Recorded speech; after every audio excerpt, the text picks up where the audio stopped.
Severní Korea. Zdravíme. Kim Jong-un si moje životné šťastie. Varia ľudia vajcia lúhované v moči malých chlapcov. Aha, to je hezké. Chlapci tam mávajú sexuálny styk s oslami. Tak začal tú oslicu prstovať. Je to slané, ale tak príjemne. Zomrel nám tam člen expedície. Co bylo vlastně nejtěžší na tom výstupu na Kilimanjaro za 24 hodin? Neboli sme tam úplne legálne. Ja tu mám aj žurnalistický pas falošný.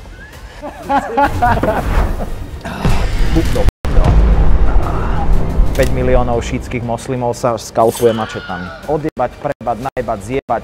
Mám v prdeli jazyk. Kuci, kdo je podžidlý, nebo? Jaký je Wim Hof ve skutečnosti člověk? Nabrusia si mačety a začnú sa s mačetami a sú kompletne zakrvavení. Extrémne hlboké rany. A toto robia aj 5-ročné deti. Do toho mesta prišli ozbrojení rebeli. A teraz my dva sme tam prišli. Jsme tady. Jaká je podle tebe nejnebezpečnější krajina? Najhorší moment môjho života. Autobusy majú rozstrielané čelné sklá od guliek. Tak ho strelil do hlavy, všade bol mozog, dali von telo a išlo sa ďalej v skrvavenom aute.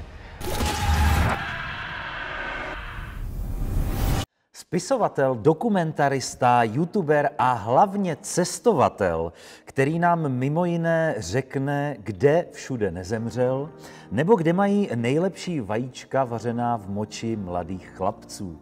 Dnes přišel trpět Peter Popluhár, neboli Peter. Ja ťa moc zdravím, ahoj. Ďakujem veľmi pekne za pozvanie. Do čoho som sa to namočil? Tak, je to tvůj boží trest za hříchy, které si ani ještě nespáchal. Já se zeptám na svoji klasickou otázku, jak si na tom s pálivým jídlem? Ja mám rád pálivé jedlo. Pred pár rokmi ja som mal YouTubeový kanál, kde sme s kamarátom robili rôzne skopičiny. A mimo iného sme zjedli vtedy najpálivejšiu čili papričku na svete morugu a ja si nepamätám asi 15 minút z toho celého zážitku. Takže mám určité skúsenosti. Gratuluju, to jsme si říkali, že tady, když se ti podaří dojít nakonec, tak nakonec si můžeš vylosovat Karolínu Reaper, takže...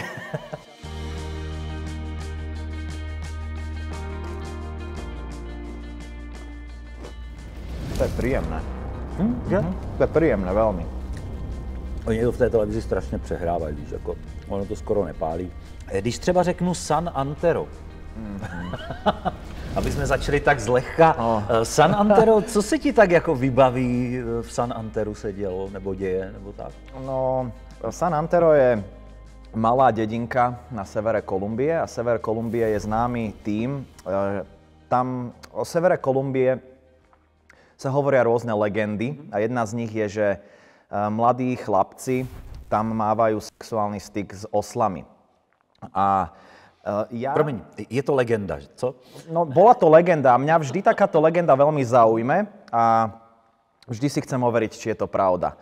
A ja som išiel natáčať do San Antera festival oslov, ktorý je vždy počas Veľkej noci. A je to strašne bizarný festival. Tam oni totižto, celý ten región pri San Antere je veľmi taký hornatý a chudobný a tí farmári milujú tých svojich oslov, na ktorých sú závislí a chcú im raz ročne vzdať hold a vďaku. A vzdávajú im vďaku veľmi takým špeciálnym spôsobom, že oni ich oblečú do rôznych oblekov a tancujú s nimi. Tancují? Pak dají skleničku možná? Dajú aj skleničku, tak tam sa hodne pije, samozrejme. No a ja som tam primárne prišiel natáčať tento zaujímavý festival, ale stále som mal tak v podvedomí, že je tu tá legenda, ale bolo mi to tak trápne trošku sa kohokoľvek spýtať, že vy tu akože šúkate z oslov? Už to je demonetizované, možno to video. To je v pohodě, s tím já počítám. OK. Ale jako promiň, přijdeš do rodiny a řekneš, dobrý den, nezlobte se, můžu se tak zeptat, nešukáte tady osly? No presne toto mi bolo veľmi trápne. Ale nakoniec som sa dostal k človeku, ktorý poznal človeka, ktorý sa oddáva sexuálnemu styku s oslicami. Pozor, musím podotknúť, že sú to vždy oslice, nie sú to osle. Vždy sa jedná o pohlavný orgán, nie o konečník, takže oslice. Aspoň, že tam tú etiketu dodržujú. Presne tak. A používajú prezervatívy. Tak, bezpečnosť především. Presne tak, pretože oni veľmi často majú manželky a rodiny. Aha, No. No a my sme vlastne našli takéhoto človeka. No a my s kameramanom sme sa na seba pozreli a povedali si, že wow, tak it's showtime. Dali sme mu prezervatív a on sa z nejakého mne dodnes nevysvetliteľného dôvodu vyzliekol celý, nakračal k tomu oslovi a... Promiň, byla předehra, jako zaspíval třeba nějakou hezkou písničku na kytaru? Mariači přišli? Ja neviem, či toto môžem hovoriť, lebo toto je fakt nechutné. Povídej, jenom tady budeme jíst spolu, to je v pořádku. Dobre, tak ja to poviem, čo sa stalo. Jemu sa nevedel postaviť pohlavný út a tak začal tú oslicu prčovať. A počas toho ma masturboval. Ja som inak úplne normálny človek. Jo, to sme začali trošku víc zlehka, než som čekal. Zlehka. A tak sa mu stopril, nasadil si prezervatív, dal to tam a 15 minút sa oddával aktu. A strašne sa spotil, lebo San Antero, tam je veľmi teplo a dusno. Promiň, 15 minút, celkem výkon. Veľmi výkon. Jo? Na oslici, myslím. Veľmi, veľmi pekný výkon. A skončil sa akt, odhodil kondóm a úplne nonšalantne za nami ten týpek prišiel a povedal, no tak čo, ideme na pivo? Úplne, keby sa nič hrozné nestalo. Dobrú chuť. No táto bola príjemná. Že? To asi príde za chvíľočku. Ne. To my tak jenom strašíme. Dobře, já to teď posunu trošku jinam, protože ty vlastně, ty pocházíš vlastně z Dálného východu. Áno, západné Moldavsko. Tak, tá země se jmenuje Slovensko. Západné Moldavsko, najnovšie. Což je naprosto odlišná kultura od našeho vyspělého západního světa. Jak se ti v tom žije vlastně? Ja žijem v Česku už 11 rokov. No já vím, ale jako jak se ti z toho dostávalo jako z té úplně jiné kultury vlastně do vyspělého západního světa? No, je tu taký vtipný podton tej otázky. Ja som do Česka prišiel, keď som mal 18 rokov, študovať do Brna a vy v Prahe, neviem odkiaľ si. Ja sú z Valašska, takže ja sú skoro od vás. Ja som si myslel, že to bude veľmi podobné, však bratia, spoločná kultúra, spoločná země do 93. Ale myslím si, že je to odlišné a čím dlhšie tu žijem, tak Česko a Slovensko sú veľmi odlišné krajiny. Mne asi trošku viac vyhovuje česká mentalita. Vy ste viac bohémsky. Počkej, Češi, že sú víc bohemští než Slováci? Mnoho viac. Fakt, jo? O mnoho viac. Vy ste vínečko, pivečko, proste klídeček, pohoda, tabáček. Je to tu veľmi cítiť, aj tá, myslím si, že aj kultúra je úplne na inej úrovni. Máte lepšie školstvo, máte lepšie zdravotníctvo. Mne sa v Prahe aj v Brne žilo o mnoho lepšie ako v Bratislave. Ja som rodený Bratislavčan. Slovensko má svoje pekné veci, ale ja svoju budúcnosť vidím spätú s Českou republikou. A je něco, v čem jsou naopak Slováci lepší? Protože já za mě... Hokej jsme lepší. Cože, v čem je? Počkej, teď si stoupnul na velice tenký led. Ten stůl není zas tak daleký. Ja, čo mám rád na Slovensku a Slovákoch, tak my sme strašne vášniví, mám pocit. Česi sú podľa mňa o mnoho väčší, mám v čisti. To súvisí s tým bohemstvom. My sme takí, že my máme veľký zápal v sebe, čo môže byť aj pozitívne, aj negatívne. A veľmi často je to negatívne. Myslím si, že keď stretneš kvalitného Slováka, veľmi kvalitného, tak je to lepšie, ako keď stretneš veľmi kvalitného Čecha.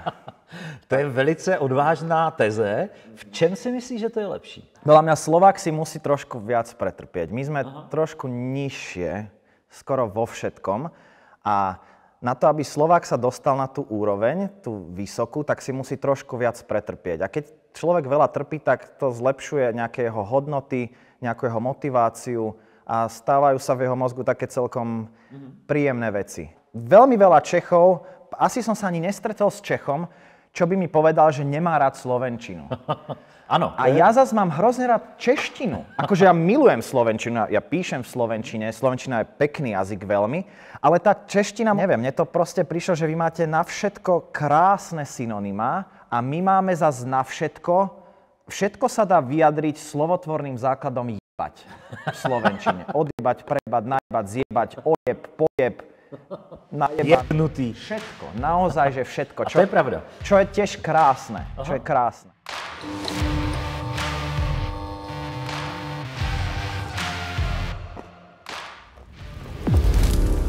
A hezky to hraje, hezky. No. Já jenom, když tě tu mám, tak já bych si strašně rád udělal takovou cestovatelskou Bibli podle Petra. Pálí trošku. Toto pálí dosť, no. Byl trošku skok. To bol. Tedy by mě zajímalo, jaká je podle tebe nejnebezpečnější krajina na světě? Možno Sudán v týchto momentoch. Somálsko, už dlhodobo. Severná Kórea, tam samozrejme hrozia veci. V Severnej Kórei. Tak počkej, to chci probrat. Jaké věci hrozí v Severní Koreji? Tak tam v Severnej Kóreji bol jeden taký virálny príbeh, že jeden Američan tam strhol plagát v hoteli, lebo si ho chcel zobrať ako suvenír domov a skončil veľmi zle. Pokiaľ viem, tak ho tam mučili. Snažila sa do toho vtesnať aj americká diplomacia, ale nepomohlo. Myslím si, že upadol aj do kómy a zomrel. Takže když jdeš do Severní Koreji, netrhat plagáty. No, to musíš proste hovoriť, aké je to tam super. Takže možno toto... Severní Korea. Zdravíme. Tam máš svoji. Pozdrav. Kim Jong-una. Kim Jong-un si moje životné šťastie. Asi úžasný. Tak, Kim Jong-une, těším se na osobní setkání. Áno. Neviem sa dočkať. Neviem sa dočkať. A kdy ty ses třeba nejvíc cítil jako ohrožený? Protože ty jako cestuješ na místa, kde to není úplně košér, že jo? V Kamerune. V Kamerune. Ja som sa do Kamerunu dostal strašne zvláštnym štýlom. Ja som tam išiel nákladnou loďou a trvalo to 24 hodín, pretože sme chceli ísť s bývalou priateľkou veľmi low-costovo. My sme sa vylodili a práve v moment, keď sme sa vylodili, tak do toho mesta prišli ozbrojení rebeli. A to mesto bolo, keď my sme vlastne vstupovali na tú nákladnú loď, tak to mesto bolo evakuované. Všetci belosi, všetci turisti tam už neboli. A teraz my dva sme tam prišli. Sme tady. Sme tu. A keď nás videli príslušníci policajného zboru, tak si mysleli, že nejakí apoštoli sem došli, že to čo má znamená, to ako je možné, že sme sa sem dostali. No a co děláš jako v té situaci? Jako? To bola Jsi v Africe, v Kamerunu, jste tam sami dva? To bola absolútna beznádej. Ja si pamätám, že nás zobrali na policajnú stanicu a my sme nevedeli vážnosť situácie. Náčelník policajného zboru začal sa chytať za hlavu a neviem čo, že to je herec. Čo zase bude chcieť nejaký úplatok? No dobre, tak koľko tých frankov vám máme dať, pán policajt? A ukázal nám fotku mŕtvoly. Že toto sa stalo včera. To je môj kamarát z policajného zboru, že v tomto meste sú rebeli. Že vás, keď tu uvidia belochov, tak to je, že koniec. A najhoršie na tom je, že volali sme na slovenský konzulát v Kamerune. Tam nebol ani Slovák, to bol nejaký Černoch, ktorý nevedel po slovensky, nevedel ani po anglicky. Vedel len po francúzsky a povedal nám, že on nám nepomôže. Tak sme volali na konzulát Česka. Tam nám zodvihla Češka a povedala, že to nie je v jej kompetencii. Bohužiaľ, zavolajte na konzulát Francúzska. Ale napokon to tej pani na českom konzuláte vrtalo hlavou a začala obvolávať proste najvyššieho veliteľa v Kamerune, na ktorého mala kontakt. Ten zavolal tej polícii, tej polícii a nakoniec po nás prišlo auto z konzulátu a dostali sme sa odtiaľ. Ale ono je to o mnoho komplikovanejšie. Toto som povedal takú 30-sekundovú verziu. Pokud chcete celý příběh, tak musíte tady knihu, kde všude si nezemřel. Jaká je podle tebe naopak nejlepší země, kde si kdy byl? No každý chce nejaké iné zážitky. Ja vyhľadávam strašné blbosti. Podľa mňa aj Bolívia je super krajina, pretože Bolívia je strašne odlišná od všetkých krajín Latinskej Ameriky. Oni sú viac takí domorodí, nemajú veľmi radi západný svet, to by som veľmi do histórie zachádzal. A je tam úplne iná atmosféra a sú strašne poverčiví, je tam taká tá magickosť, tá mágia všade naokolo. Oni robia taký ten rituál, ktorý sa volá misa, kde spália zárodok lamy, tam všade, v Všade na ulici máš zárodky lamy vyschnuté. A sú tam veľmi zaujímavé tradície. Nie je to pre každého. Bolívia môže byť veľmi zlá pre ľudí, ktorí si chcú napríklad že oddychnúť, ale niekto, kto chce fakt, že brutálne zážitky, tak Bolívia na každom kroku ponúka niečo veľmi špeciálne. Zas, keď niekto chce, že extrémne unikátny zážitok, tak nech ide do Iraku. Na festival Ašura, kde 5 miliónov šítskych moslimov sa skalpuje mačetami. A tam si byl. No tak to mi ještě řekni, jak jako tohle probíhá, protože to je naprostá šílenost přece. Ja nechápem, ako Ašura môže byť tak málo mainstreamová, že sa o tom nevie. Lebo jednak je tam strašne veľa ľudí, tento rok tam bolo 6 miliónov moslimov a jednak je to absolútne neuveriteľné, čo sa tam deje. Je to vyslovene neuveriteľné. Ja som sa cítil ako v sne. A tam ide o to, že šítski moslimovia si pripomínajú utrpenie svojej jednej z najdôležitejších náboženských postav, imáma Husejna, ktorý bol zmasakrovaný v roku 680. A pripomínajú si to utrpenie utrpením. Oni tvrdia, že to nie je utrpenie, že ich to nebolí. Ja si neviem predstaviť, ako je možné, že ich to nebolí. A v meste Karbala a ešte aj v meste Nadžaf, ale mesto Karbala je to hlavné, robia okrem iného to, že si celou silou trieskajú do hrude. A toto, keď ti robí, že 100 000 ľudí, to je mrazivá atmosféra. To je absolútne mrazivé, keď toto robí tak strašne veľa ľudí. Následne sa začnú fackovať. Ale že celou silou. Oni majú úplne červené, nabobtnané hlavy. To som videl niekde to video. No. Pak niektorí z nich sa začnú plaziť, ako také červy po zemi a snažia sa spôsobiť si čo najväčšie rany. A úplne im krváca tvár totálne. No a potom v ten hlavný deň, lebo Ašura trvá 10 dní, v ten hlavný deň milióny týchto moslimov sa prezlečú z čierneho. Všetci sú, lebo to je smútočná udalosť. To je smútočná udalosť. Milióny týchto moslimov sa z tých čiernych rób prezlečú do bielých, nabrúsia si mačety a začnú sa s mačetami normálne extrémne nabrúsenými takto šľahať. Jako tou ostrou částí? Áno, a otvorí sa im hlava a sú kompletne zakrvavení. Kompletne. Niektorí dokonca nemali ani jednu bielu nitku na tých bielých róbach. A toto, keď ti robí, že milióny ľudí okolo teba, to sa ani nedá opísať slovami, tá atmosféra. A ešte niektorí z nich si tú robu dajú dole a majú také ostnaté biče. A začnú si bičovať chrbát. A to sú extrémne hlboké rany. Extrémne hlboké rany.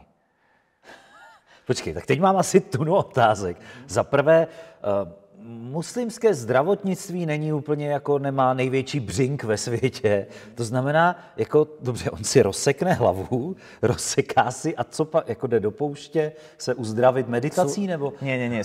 Sú tam v celom tom meste sú také provizorné medicínske stanovištia. A samozrejme, presne ako hovoríš, keď si niekto rozsekne hlavu, tak veľmi často tam niekto odpadne. Proste odpadne a je zle, alebo nevie sa mu zastaviť krvácanie z toho chrbtu. A hneď ho berú potom na nosítka a snažia sa ho čo najrýchlejšie zošiť. A my sme robili aj rozhovor s doktorom, ktorý tam počas tejto Ašury operoval. On tvrdil, že to sú všetko len povrchové rany a nikto nezomiera. Realita, čo sme videli sme ľudí, ktorí sa nehýbali a ani nedýchali. A jeden medic nám povedal na jedno telo, že KO. KO. Čověče, vem si, jaké ty máš štěstí. Desítky let tam nikdo neumře a zrovna ty přijedeš a první mrtvej. A vieš, čo je najhoršie, že niektorí tí najviac radikálni si vlastne tou mačetou uderajú do hlavy celou silou a tam je počuť ten dutý zvuk tej čepele o lebku. A behom 10 sekúnd, že úplne nevidia kvôli krvi. A toto robia aj 5-ročné deti, no ženy to nerobia, ale 5-roční deti. A jako, sorry, ale já jsem rodič, takže tady se mi otvírá mačeta v kapse. Co ty rodiče? Tak ty teda mají rozseknutou hlavu, že jo? Tí rodičia, toto by človek vôbec nepovedal, lebo ako o tom hovorím, tak možno sa ti teraz možno si predstavuje, že to muselo byť strašné tam behať s kamerou, že museli na mňa čumieť, ale oni sa predvádzali, kto má viac krvi. Mňa natoč. A normálne, ja mám záber ako otec svojho možno 8-ročného syna, kompletne skrvaveného, takto hucka pred kameru, že poď, no ukáž. Promiň, já vím, že jsi to říká, a proč to dělají? Jako já chápu ten nějaký, ale proč jako? Aby si pripomenuli to, ako trpel Imam Husajn. Já vím, nemůžu zapálit svíčku, nebo jako... Na záver zapalujú aj sviečky, áno.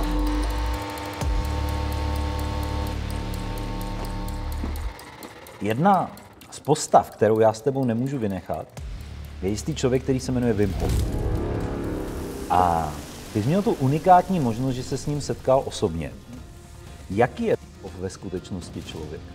Klidně si potrp v klidu. To je zlé. Ale vzpomeň si na děti, které se sekají mačetama. Ti to mají horší. Nemajú. Pamatuj Imám Husejní, nebo jak se to jmenuje? Ja hovorím také Husejn. Wim Hof je nebol len pre mňa, ale aj pre všetkých mojich 7 kamarátov, s ktorými som tam bol, chodiaca aura. Zaujímavá vlastnosť Wima Hofa je, že keď na ňo čokoľvek rozprávate, tak sa na vás absolútne 100% sústredí. A to nie je takéto sústredenie, že iba ale on absolútne vníma, čo chcete povedať. A takúto vlastnosť má podľa mňa veľmi málo ľudí. Neviem, či som sa stretol s niekým, čo by až tak priveľmi vnímal.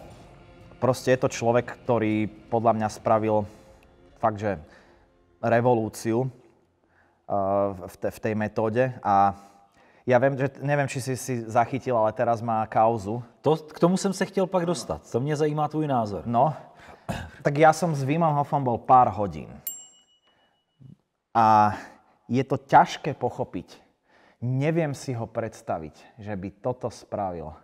On teda bil manželku vraj. Tak, to je ta kauza, kdyby diváci nevěděli, že týral jako fakt manželku poměrně tvrdě. Že možná proto si ve finále sáhala na život, co on, nebo jeden z těch důvodů, což on jako v tom svém příběhu říkal, že to bylo vlastně to, co ho sem přivedlo. Presne tak. No, a tvůj jako odhad?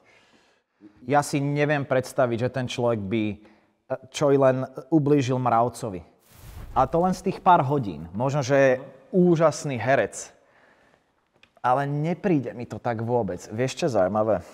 Že mne práve prišlo, že ho využívajú jeho deti. A to sa aj písalo, bol aj nejaký veľký článok o tom, že Wim Hof ani nevie, že existuje nejaká apka, nejaká aplikácia, nevie, že má stránku. To je proste pán v pokročilom veku, ktorý sa reálne jeho vnútorná motivácia je zmeniť svet a byť dobrý ku všetkým ľuďom. A práve jeho deti sú tie, čo sa snažia toho svojho otca tak vyžmýkať. A ja som predtým komunikoval. A predtým, ako sme tam prišli k Wimovi, práve s jeho deťmi. Aj z tej komunikácie a aj z tej osobnej interakcie mi to prišlo, že trošičku taký hadi. Trošku taký hadi. Že veľmi na peniaze, že majú úplne uprdele nejakú metódu Wima Hofa. A stala sa zaujímavá vec, že ja keď som komunikoval e-mailom s jeho, nebudem menovať s ktorým dieťaťom, ale s jedným z jeho detí, tak ona komunikovala následne, preposielala tie e-maily nejakému manažérovi ďalšiemu a neuvedomovala si, že aj ja som tam nejak pripnutý. A bolo to celé v holandštine. A ja som si to dal do prekladača a tam reálne... To mňa zajíma. To bola taká diskusia, že no, toto je nejaký týpek síce zo Slovenska, malá krajina, nemá až tak veľa odberateľov, ale má ich dosť, môže to pomôcť marketingu. A celá tá diskusia mala veľmi taký podtón, že treba kvantifikovať tohto človeka, či to naozaj prinesie nejaký úspech nám a nejaké peniaze. Že to bolo vyslovene o peniazoch. A ja potom aj z tej osobnej interakcie som mal taký pocit a z Wima som mal absolútne odlišný pocit, ale že absolútne. Jaký? Jako, čili máš pocit, že to teda jako, že by nebyl schopný být manželku? Z tých pár hodín, čo som s ním strávil, nie. Neviem si to představit. Nakolik je to vlastně nějaký trend, jo, protože to dělají všichni, že jo? Teď už to je trošku z módy. A nakolik vlastně vnímáš tady tu kritiku těch doktorů a tak dále, že to vlastně škodí zdraví? Ja mám v dnešnej dobe pocit, že máme tak sme presýtení informáciami, že čokoľvek má vždy dve strany. Čokoľvek. Ja za seba môžem povedať, že mne to vyliečilo vitiligo, čo je autoimúnne ochorenie. Ja som mal obrovitánske dve, ešte stále mám, ale ono je neuveriteľne náročné repigmentovať vitiligo. Skúša sa rôzna terapia, hentým. Ja som začal robiť Wima Hofa a mne sa začalo repigmentovať vitiligo. Plus ďalšia vec, lepšie som začal spávať. To, keď si vystavený takémuto malému stresu každý deň, príde potom stresová situácia, nejaká kríza, lepšie toto telo zvláda, aj mysel, aj telo. Keď každý jeden deň musí ísť do tej ľadovej vody a musíš sa do seba zahlbiť. Keď nie si zahlbený, tak sa traseš. Ty sa musíš proste zahlbiť do seba. A ja som to bral aj ako psychohygienu a psychický tréning. O mnoho lepšie potom zvládaš ťažké situácie. A to hovorím ale za seba. Nemusíš chodiť do ľadového potoka na 15 minút denne. Stačí vstať a začať ten deň ľadovou sprchou. Je to tak? A děláš tomu i ty dýchací techniky jako komplet, nebo jenom tu? Málo. Protože tam mě zajímalo, já to kdysi zkoušel a já to trošku přepísk a vlastně dostávám se k tomu DMT, což je to téma. A teď jsem tam viděl strom a on jako kdyby trošku začal zářit, ale já jsem vnímal tu živou energii, jakože takové, že ti to přeplo vnímání. A já říkám, ty vole, já jsem nic nekouřil, nepil, to je prostě jenom z toho dechu. My sme aj počas covidu, počas lockdownu, ja bývam hneď pri Vltave, a my sme mávali také dejchánky s kamarátmi, že sme si dali 4 poriadne tie rundy. Opravdový dejchánek. Áno, a potom presne, a potom do Vltavy. A ja možno aj preto, ten lockdown, ktorý bol, čo všetci ľudia boli v depresiách, ja som bol, že najviac šťastný človek na svete, lebo každý jeden deň sme to robili. Bola to aj taký social gathering pre nás, také gathering, Meky Šbírka. Meky Šbírka má pěkné písničky. Teď je to taky gathering, prostě, jak říkáme my Valaši. Áno, presne, však valašské slovo, áno, presne tak. A každý deň som sa na to tešil a určite vieš na sebe, že z toho vznikne taká závislosť trošku. A podľa mňa je to ale dobrá závislosť. Podľa mňa není zlé mať dobré závislosti. Jo, já jsem totiž na straně Wim Hofa. A ja som na strane Wima Hofa. Som aj čo sa týka súdneho procesu. Tak mu půjdem dělat advokáta možná, ne?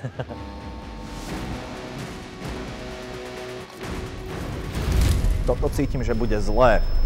Tu už sa úplne dostávam tam 10 rokov dozadu, jak som jedol tú morugu, že už je tu taká tá... Toto není morugová? Myslím si, že tam budeš. Lebo tam úplne mám takú aftertaste morugovú. Myslím, že tam je v té omáčce. Pane, pomáhaj mi. Tady možná budeš potřebovat Wima Hofa. Snažím sa teraz zahlbiť do seba veľmi. No to jsem vlastně, ty už to jako párkrát říkal, že jo, ale vy jste díky tomu vyšli Kilimanjaro právě za 24 hodin. Co bylo vlastně nejtěžší na tom výstupu na Kilimanjaro za 24 hodin? Bez přípravy, že jo, to je důležité říct. Jako, no my sme sa pripravovali bez aklimatizace. Pozor, pripravovali sme sa veľmi tvrdo. Veľmi tvrdo. Pol roka, každý jeden týždeň sme mali veľmi náročný trek, niekoľkohodinový, často aj nad 40 kilometrov, so záťažou. Niekedy sme mali aj že 3 dni za sebou ťažké treky, triasli sa nám nohy, akože príprava bola veľmi náročná. A ty si jako šáhl na dno, že si řekl, ty vole... Keď som na chvíľočku odpadol, dodiš to, celý ten proces dýchania, čo nám Wim povedal, je, musíš robiť conscious breathing. Neviem, ako sa to povie po slovensky. Uvědomělé dýchání, áno, že se soustředíš. Presne tak. A to robíš vlastne od prvého kroku, ešte v tej džungle, až po vrchol musíš dýchať viac ako normálne. Nech sa do teba dostáva viac kyslíka, čiže... To je dobre po tej morugovej omáčke. Pardon. A toto nám veľmi pomohlo. Dostali sme sa na ten neoficiálny vrchol Kilimandžára. Už nás tam ale veľmi bolela hlava, už bolo veľmi zle. A v tom rauši, že sme to nejak zvládli, že sme tu, sme zabudli robiť conscious breathing. Aj smerom dole sme to zabudli robiť, čo je veľká chyba, keď si neaklimatizovaný a ideš z 5700 metrov bez conscious breathing. A už ako sme boli pri tej najvyššej chatke, to je 4700 metrov nad morom, už ma začala že veľmi bolieť hlava a každý krok bol absolútnym utrpením. Ja som spravil krok a ja som sa musel vydýchať. A to som išiel dole, nie hore. Prišiel som tam a potreboval som sa vykakať. A ja už som predtým smerom hore kakal a my sme mali také tie gély s elektrolytmi a tak ďalej. A to, keď veľa toho ješ, tak kakáš vyslovene priesvitný sliz. A prišiel som tam, sadol som si nad tú, to nebola toaleta, to bola len diera. Vyšiel za mňa trochu sliz a ja som že odpadol na chvíľočku. Ale jak som spadol, tak som sa rýchlo akože pozbieral a ja som sa vyplazil z tej toalety. Ešte som mal možno trochu slizu na sebe z môjho konečníka. A vtedy som si povedal, že toto je absolútny low.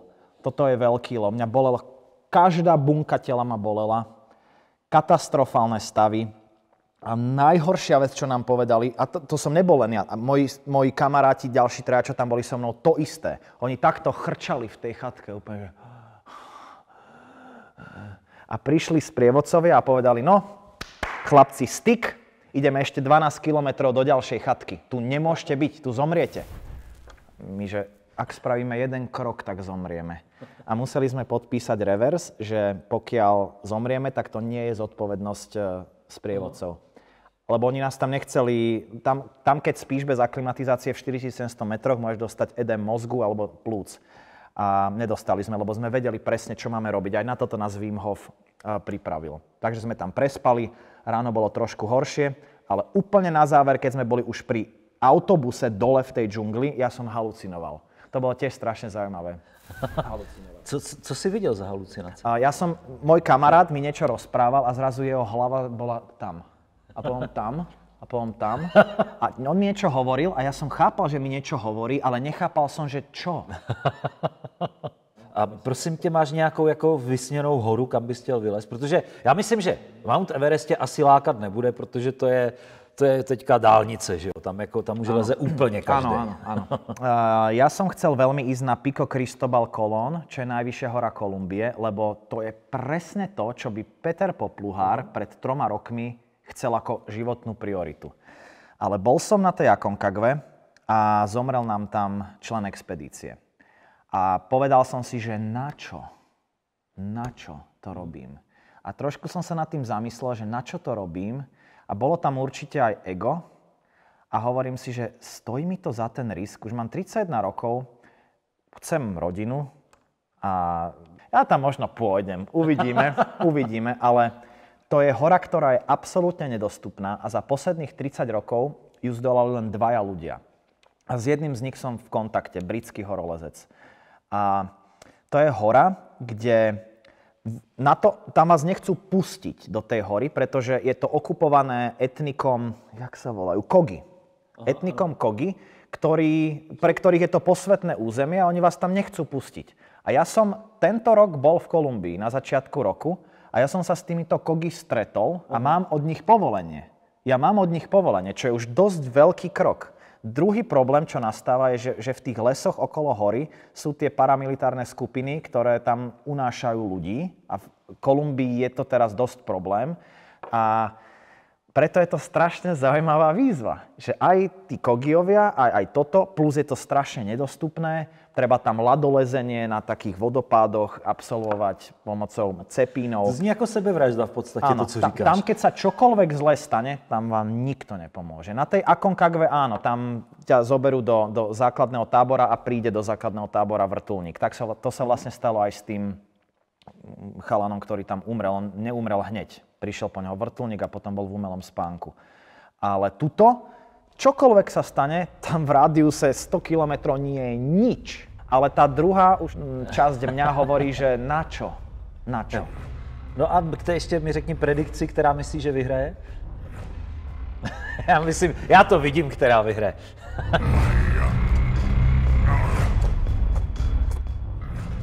Ale mě tam zajímá duchovní aspekt. A teď nemyslím ve smyslu Boha, ale já dám příklad. Jo.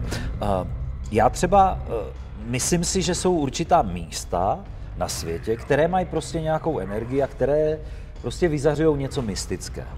Jak ty to vnímáš, tady ta mysticitu určitých míst? Je to, není to? Za seba môžem povedať, že takéto miesto som asi nezažil. Fakt jo. A asi nie som až tak mystický človek. No jo, to je ten slovenský pragmatismus. No, presne.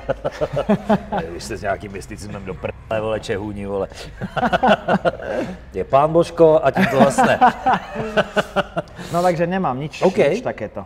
A tak v tom případě teda půjdeme z mysticismu do samozřejmě vajíček a podobných pochutin. Jak vaří v Číně vajíčka nejradši? No nejradši asi tak, jak my, ale veľmi často ich varia s takými jemnými obmenami. Sú tam veľmi populárne čajové vajcia. V každom malom supermarkete všade môžete vidieť vajcia lúhované v čaji. Sú vynikajúce, musím povedať. No a v meste Dongjiang vo východnej Číne, blízko Šanghaja, každý březen, takú tú brzkú jar, tam varia ľudia vajcia lúhované v moči malých chlapcov. Aha, to je hezké.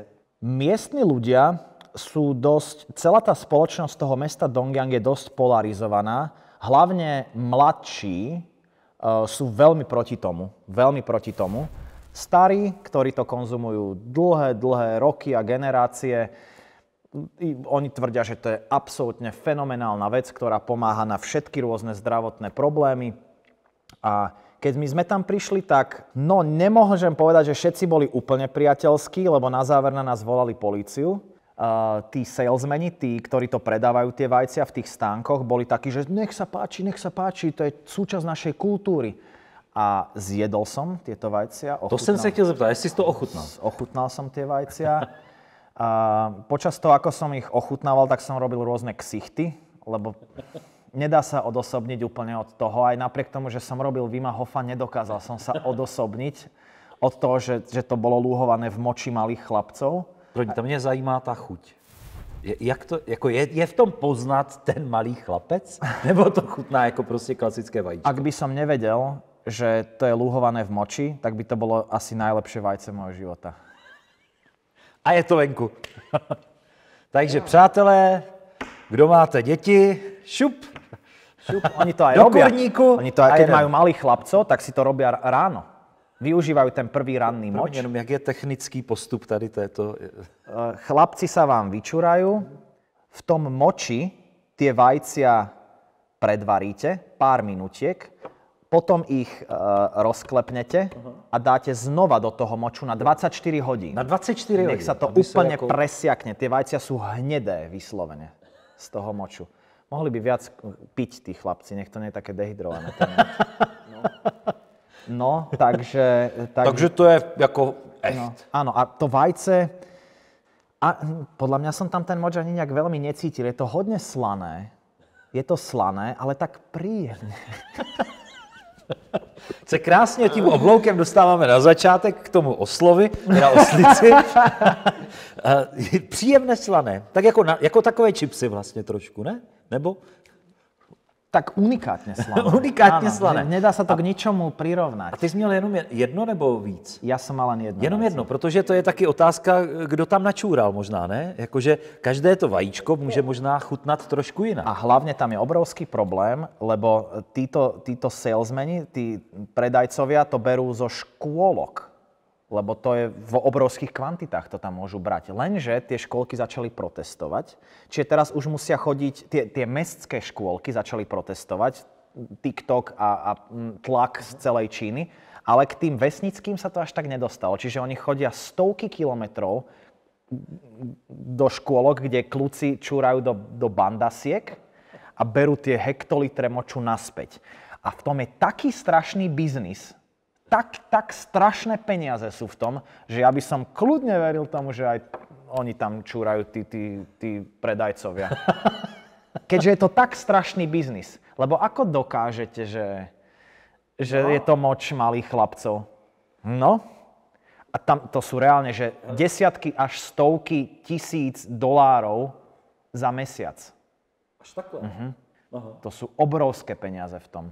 A ja kebyže som biznismen, tak asi si tam cvrknem aj ja. Tak kto to vie?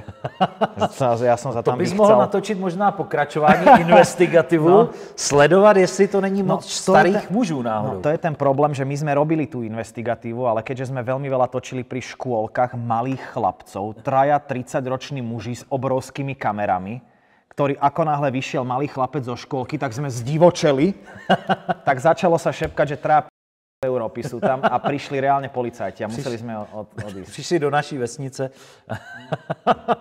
No to je pravda, jako vy se tam nezamaskujete. No, bohužel. Tři velcí bílí to. A teda chuťově, kdybys to měl popsat, nejlepší vajíčko teda na světě, jo?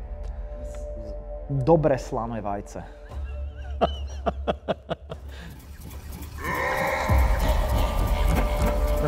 No tak nech je sranda. Pekelnú. Jo, tak ty bys mi vybral tu podle tebe nejpálivější, jo? A teď je otázka. Můžeme dát... Ty vole, toto som si podľa mňa vybral. Můžeme dát půlku nebo celou? To musíme dať celé. Keď to dám celé, tak som v Hall of Flame. Tak si v Hall of Flame, asi v té vyšší kastě, protože většina dává půlku. Tak příjemnou smrt. Príjemnú smrť. Tak. Takže ho má nejslabší. A Hall of Flame! Mě si chtěl zabít.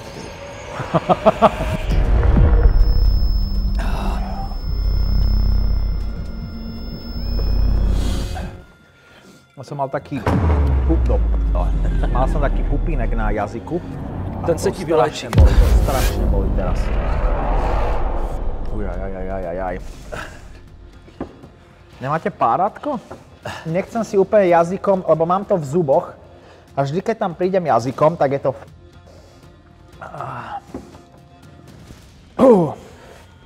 Môže byť. Teď je blbý, že teď nemůžeš dělat toho Wim Hofa, nebo... Že už taky stárnu. Už to není, co to bylo.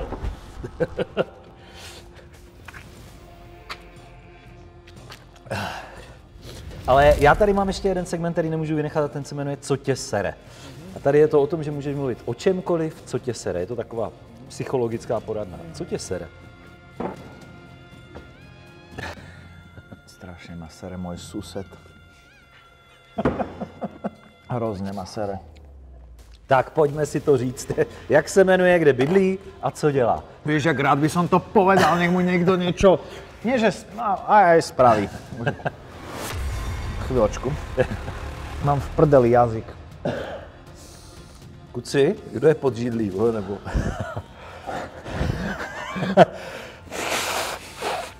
Jeden posledný Američan.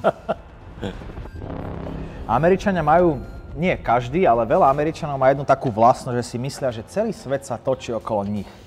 On má asi 60 rokov, je hrozne bohatý a býva na najvyššom poschodí. Na náplavke. A má krásnu terasu s výhľadom, však náplavka vysoké, najvyššie poschodie. A ja keď som sa presťahoval do tohto bytu, kde bývam, pod ním, tak robil každý týždeň aj 2-krát party. Ja to nechápem, ako tak starý človek môže tak furt robiť party. Ale to som bol ešte veľmi benevolentný, lebo Pro mě jenom nezapomeň, já mám teorii, že naopak staří lidi, jak vidíš, že jedou pomalu po přechodě, tak já myslím, že ti by měli chodit co nejrychleji, protože jim ten život už jako utíká. Máte posledních pár chvíľ, zaber, babi. To je veľmi dobrá teória. To je veľmi dobrá teória. Asi preto, vidíš? No a potom sa tam k nemu nasťahovala nejaká jeho priateľka a ja mám teóriu, že ona je veľmi ezoterická a začali chodiť bosí. A strašne dupu. Extrémne dupu. A ja som mal chvíľu svoje štúdio doma. Teraz už nemám doma. Ale ty, keď si furt zavretý doma, striháš, potrebuješ sa sústrediť a niekto tak arytmicky dupe. To je to najhoršie. Žiť v dupote tvojho suseda je to najhoršie. Samozrejme, ako racionálne zmýšľajúci človek som prišiel za ním jeden deň, keď sa to už nedalo zvládnuť a povedal som mu, že je to strašné, že mne už týka v oku. Ja už musím brať 4-násobné dávky magnézia, aby mi netýkalo kvôli tomu, ako dupete. A poprosil som ich, či by nemohli nedúpať, nosiť papuče. My sme so spolubývajúcim spravili experiment a reálne, keď na parketách chodíš bosou nohou, tak to dupe. Ale keď máš papuče, tak to nedupe. A on mi povedal, že v žiadnom prípade nebude meniť svoj životný štýl kvôli mne. A zabuchol mi dvere. To vo mne začalo tak vrieť, ako táto čili paprička. A samozrejme ďalej sa dupalo.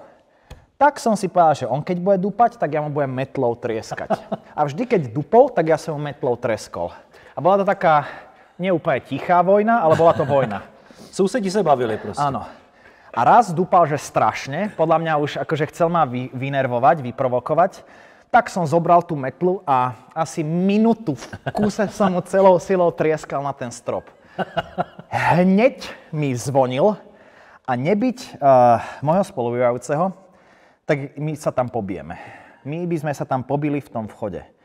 A bol to jeden z dôvodov, prečo som odišiel z toho bytu.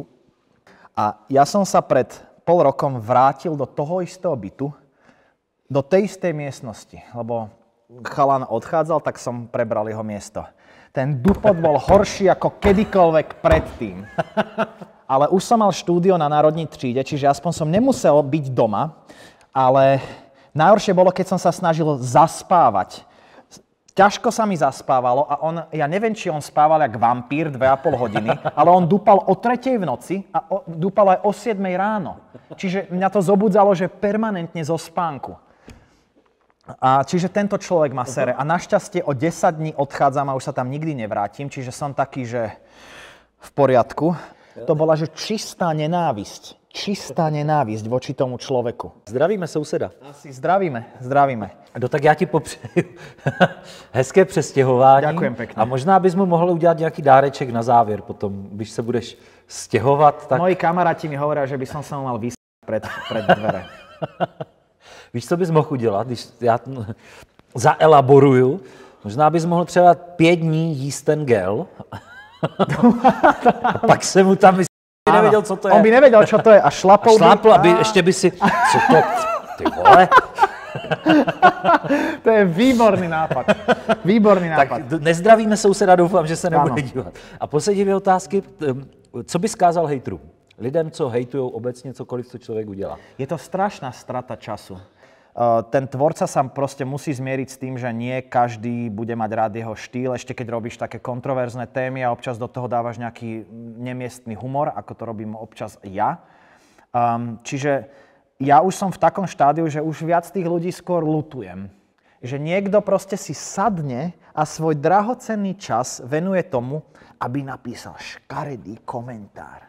Poslední, co bys kázal lidem, co si jdou za svým snem třeba jako ty? No keď idú za svojím snom, tak ani nepotrebujú motiváciu, lebo ten sen ich motivuje. A chcel by som im vzchádzať, že je to tá jediná asi správna životná cesta možno na dlhodobú spokojnosť. Aha. Takže nech vytrvajú. To podepíšu zcela. Já ti gratuluju, přežil jsi to a dostal ses do síně slávy jako pán. Ďakujem pekne. Já ti moc děkuju. No a teď půjdem do druhé části. Tohle bylo tak jako na rozjezd a teď půjdem těm opravdu šťavnatým věcem. OK. Malária v západnej Afrike, v Togu. Ja som prežil veľmi ťažkú maláriu. Kongo zažilo jednu z najväčších genocíd histórie a nikto skoro o tom nevie. To je reálne po holokauste. Neviem, či nie je aj horšie ako holokaust. Jak to vypadá v Sýrii, když sme u té reality? Veľmi smutný príbeh, mimoriadne smutný príbeh. A Raka je bez pochyby najhoršie mesto, v ktorom som kedy bol. Absolútne zbombardované. No, Kongo je zlé. Totálne peklo. Odísť z východnej Európy na preplnenú pláž plnú ľudí z východnej Európy. Takže s dronom v Šanghaji chceli vzlietnúť, aj sme vzlietli a prišli policajti za nami, že Mal tam problémy. Prišla na to polícia, že tam má kameru. 24 hodín zatvorený na stanici, chodili tam rôzni policajti, fotili ho, neviem čo, už majú jeho kanál. Ty aspekty sociálního kreditu, víš, jak to tam funguje, nebo setkal se s tím nějak? Jako, To tam podľa mňa ani nie je. Což vím jenom já a ty. Odkiaľ to vieš? Neřeknu. Kdybys mě chtěl odpanit, tak já bych tam jel s tebou.